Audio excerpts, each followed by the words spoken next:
Okay, we have one more interview we're going to do tonight, and she's pretty special lady. She's a rising star in state politics. She started as a psychotherapist, career-wise. Then she shifted. She became a high school English teacher, teaching up in Deerfield, and later moved down to Northampton, and then some extraordinary transformation took place, and actually last May she was elected to be the new president of the Massachusetts Teachers Association, the teachers union, 110,000 strong union. So she's big time, and she has some pretty compelling views. She's against charter schools. She is she's not too crazy about the Common Core stuff, because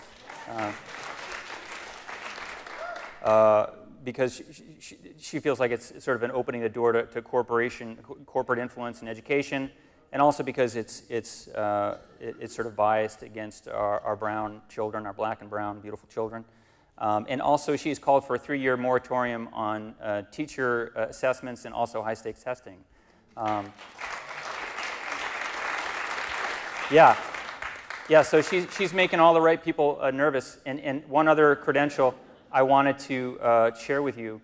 I learned the other day, just reading up on her, that when she was a teenager, I think that she grew up on Long Island, but she was doing some babysitting for some rich family. And somehow at the end of the night, she ended up sharing a limo with William F. Buckley, and apparently totally dug into the guy and really gave him a hard time. So she's been going strong ever since. Please join me in welcoming Barbara Madeloni.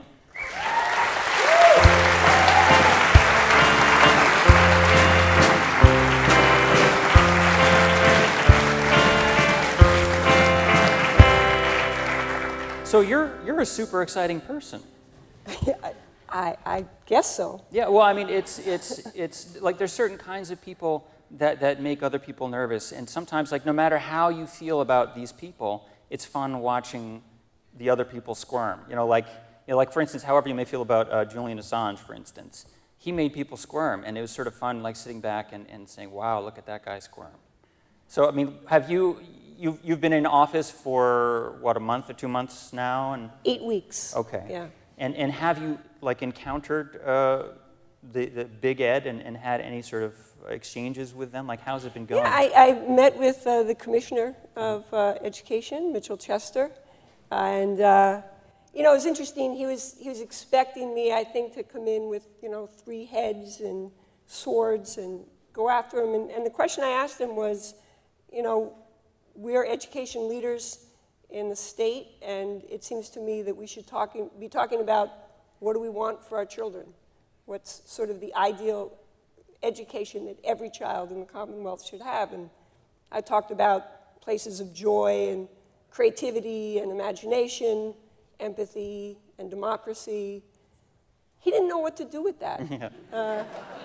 I mean, he really didn't know what to do with it. Yeah. He kind of just went back to, but they need skills first. Yeah. And I reminded him that most children, when they learn to read, they don't learn to read within the context of skill and drill. They're sitting on somebody's lap, and that person is sharing a book with them, and they're talking about it and going backwards and pointing to pictures. So this is sort of like almost like a cultural issue.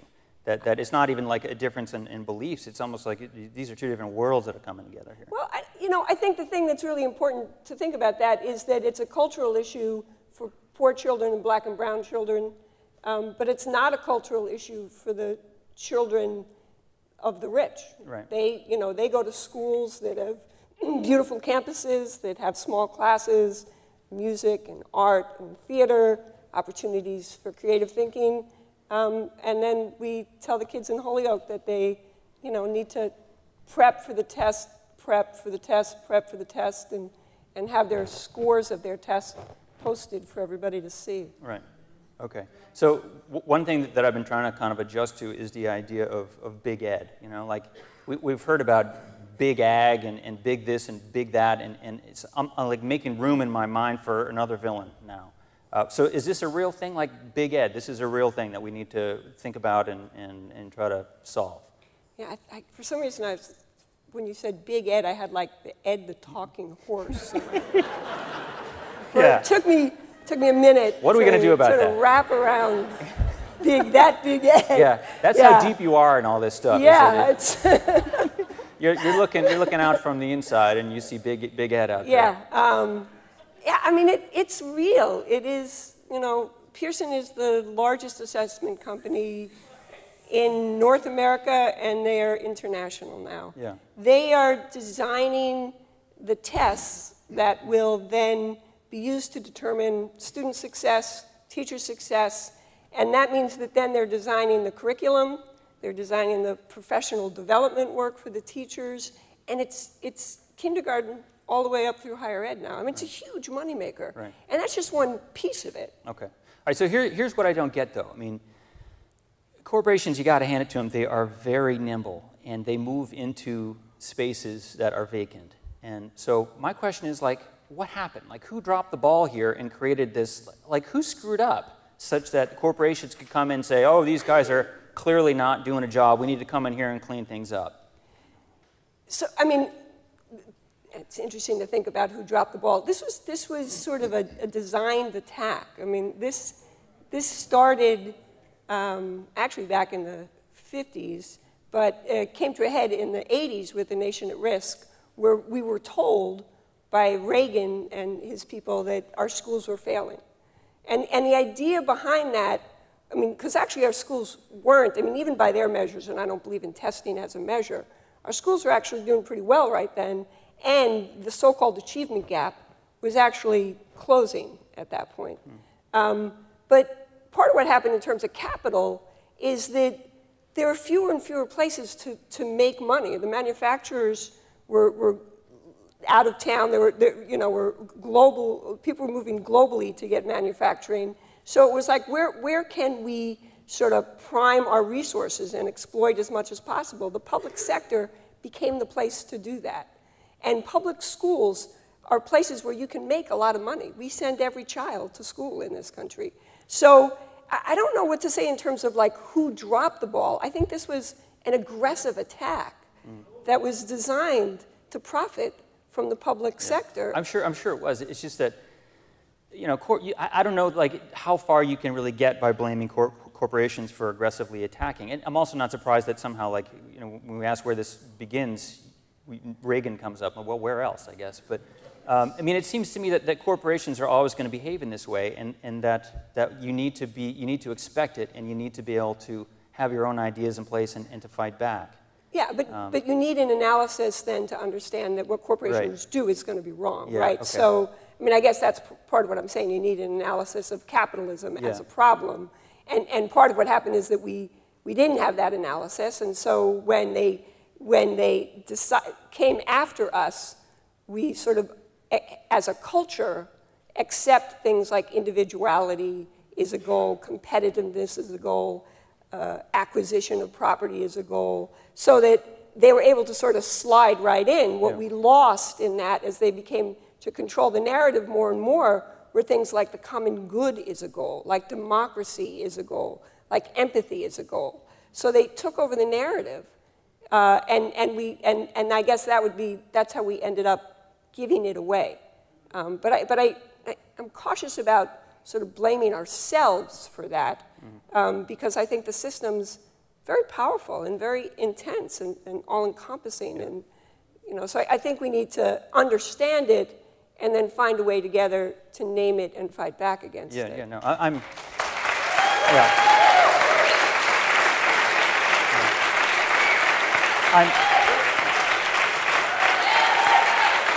that's good. I guess that's a good thing. Yeah. They're not scared. Well, I'm just personally like a big self-blamer, so it's... Well, you might have more responsibility. It's my fault. Maybe I haven't done a good enough analysis. Yeah. But this is part of the question here for me because, this is nice what you're saying, and it plays well. These guys love it, and I love it. It's nice to hear things said publicly that sound intelligent. It's just like, did she just say something that said? I haven't heard something like that for a while, and it's refreshing. It makes us feel good, but also I want to understand, like, you are representing a union. Okay, so the first question is, let's be honest, did the union have any negative role to play in what happened to our educational system? Oh, absolutely. And how can we be sure that you are, like if you're coming in as a player, like I love the idea of unions coming back and saying, okay, we're going to be a player, we are going to help reinvigorate public education. But how can we be sure that you are going to really be gunning for our children as well as the teachers? Like, isn't there a conflict of interest there on some level? So I want to answer the first part of what you said, which is, if we're going to sort of isolate the blame, yeah, absolutely, unions have been a part of why we are where we are right now. They bought into the corporate model, and they, started engaging in what's called business unionism, where it was really just sort of circling the wagons, protecting their members, and losing the idea of unions as community, unions as a space for workplace democracy, which is necessary for democracy everywhere, and that's about aligning across unions and with communities. So I'll go and we can go blame there if we're going to be specific in terms of that. The thing that we have to understand about sort of teachers and children being set against each other, it takes sort of a certain level of not thinking really about what happens in a classroom or in a school to think that what teachers and children do could be opposed to each other and what they need would be opposed to each other. Teachers and students are human beings in relationship. Teachers are there to nurture children, to inspire them, to help them develop empathy and critical thinking and critical awareness. So what they need to have that happen, for the teachers to have autonomy and the students to have hope and empathy and be inspired, they need the same things. They need really good resources, they need time, they need the space to grow relationships, they need trust, they need empathy, they need art and music and conversation. So I don't see, they need time to go home and rest, they need good homes to go home to, they need health care, they need a sense of security as they move forward. So how are those things opposed? Well, it seems to me just that sometimes that like when I think about this, it reminds me of conversations that I have with my wife, almost like a male-female dynamic, at least in our household. It's really despicably typical, but it's like, oh, the kids need more, rigor, and we need to structure them, and so on. And kids are crying out for structure, and my wife's like, no, they just need love, and you're both right. It's like, how do you, like all this. Yeah, but you're wrong. I don't think you're both right.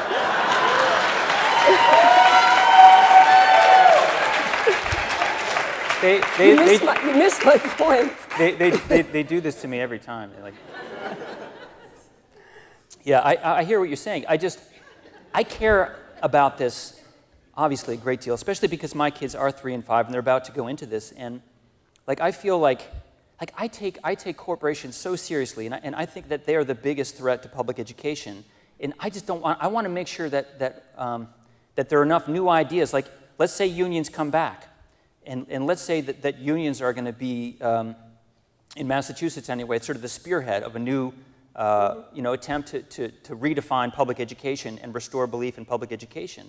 Like, there's got to be some new ideas, because what we've done hasn't worked. So what are the new ideas, and how can we go into this feeling, I feel like I want more than language and more than just the stuff about, you know what I'm saying? So you want new ideas in terms of the kind of unionism that we would have as we lead this, or new ideas in terms of public education, or both? Yeah, well, I mean, I feel like you guys in a way are competing against charter schools in more than one respect. I think that it's hard for me not to believe in charter schools, because I feel like that they have in some ways turned out to be sort of sites for experimentation about what education can be. Like the Paulo Freire School in what is it, South Hadley? Holyoke. That's an interesting school, and they're doing some interesting stuff. So it's like they have a structural way for bringing new ideas into education. How can we do the same thing and not let the monopoly on new ideas and innovation go just to the charter schools? Well, we could end high-stakes testing. That would be the first thing we would do, because high-stakes testing is choking what's happening in schools. That's what's choking what's happening in schools. We could adequately resource every one of our schools, more than adequately. We could well resource every school so that kids in the Morgan School in Holyoke wouldn't be going to school in a building that's cramped and small, and Mitchell Chester says, well, it's just too bad if there are going to be more than 25 kids in a K through 3 school classroom, because we just don't have the physical So would you call capacity. for changing the way the financing works so that... Absolutely. So, well, I mean, we need a progressive tax in Massachusetts. We need to tax the rich. None of this is, none of this is going to happen without a real commitment to our children. Yeah.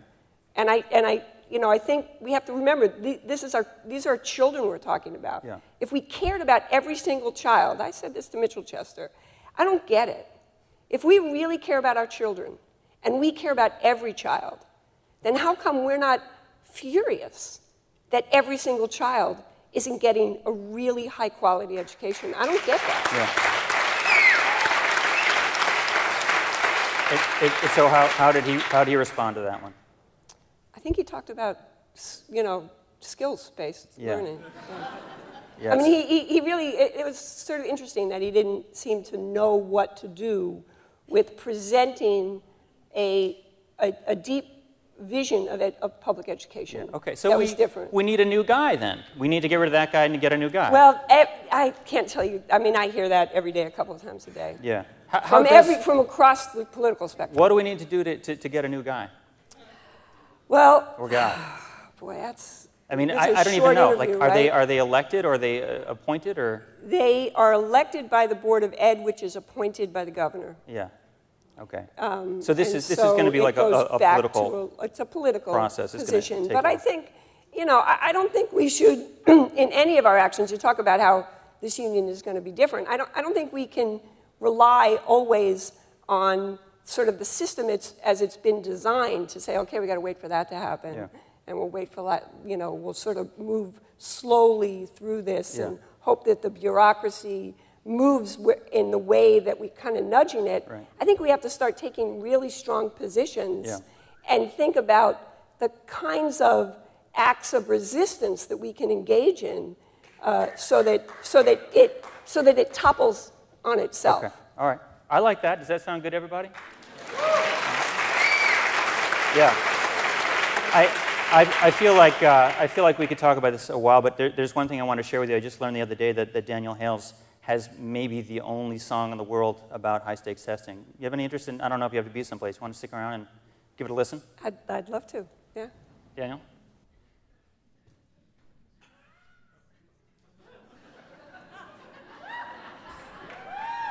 Mark Hoover on sousaphone.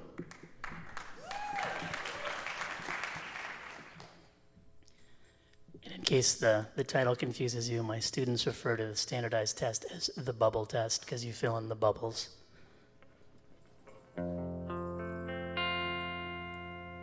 I did pretty bad on the bubble test. I only knew 2, and I guess the rest.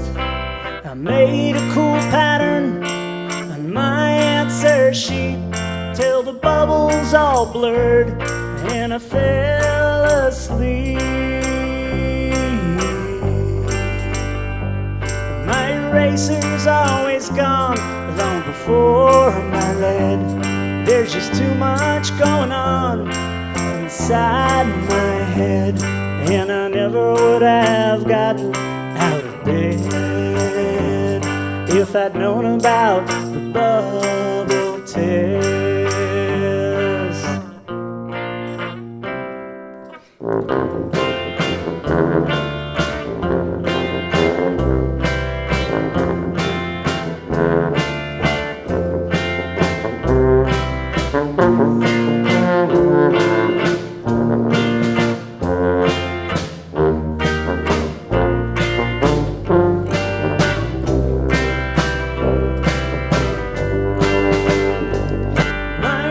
Is always gone long before my lead. There's just too much going on inside my head, and I never would have gotten out of bed if I'd known about the bubble test.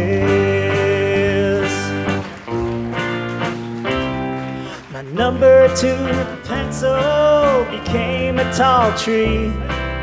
All afternoon we swayed and creaked. I woke up when the proctor sneezed. It was time to pass in my answer sheet. It was time for computers to assist.